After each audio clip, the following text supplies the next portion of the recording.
Hi, I'm Deborah Cluff. I've been in education for about 23 years as a resource teacher, a general education teacher, and as a principal.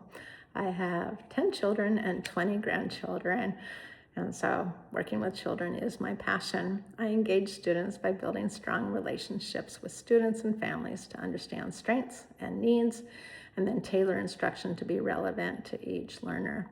This includes taking time to talk with my learners and see what their interests are, taking time to talk with parents to find out their input and their goals for their kids.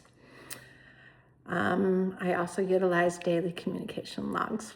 I try to make learning relevant by giving students real world and hands-on learning and use cooperative strategies when possible so they learn with their peers. My instruction blends direct teaching, guided practice, and collaborative groups when possible, and independent work. I regularly use exit tickets to check understanding and plan next steps, including differentiation and scaffolding. Students benefit from having me as their teacher first and foremost because I believe in them as individuals and show my students they have worth by my actions and how I treat and talk about them. I will always advocate for them. I create a safe classroom with consistent expectations and routines.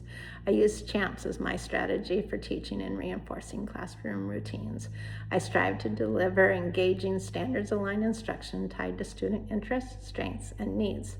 I've learned that if I'm not engaged, they are not going to be either. As a result of my instruction and amazing parents and administrators who have been supportive, I have had the majority of my students increase 1 to 2 levels and score a 4 on the alternative assessment, which is a rigorous assessment in South Carolina. A strength I bring to the classroom is having been a parent of both neurotypical and children with learning disabilities, which helps me understand parent concerns. I have been both a regular ed and special ed teacher with a wide range of student abilities from mild to severe, and I've also been a principal for over 10 years. So I have had the privilege of observing highly effective teachers and get to now practice the strategies within my own classroom. I use a variety of assessments, exit tickets, benchmarks, progress monitoring, and formal assessments to improve outcomes. For example, after South Carolina changed requirements for the alternative assessment, 9 of 11 of my 6th through 8th graders no longer qualified for the alternative assessment. So I shifted mid-year from a modified curriculum to a standard curriculum across the 4 content areas, adding scaffolds, differentiation, and targeted progress monitoring so students could progress toward grade level expectations. Another example is in the area of behavior. As a result of clear expectations, targeted interventions, and progress monitoring effectiveness of behavioral interventions, 2 of my students on behavior plans no longer require a plan this year.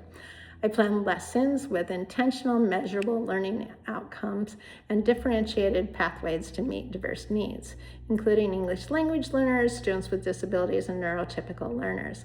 It's important that both teachers and students understand the goals, why they matter, and how each student will demonstrate learning, which may look different for different learners. Thank you for the opportunity to apply.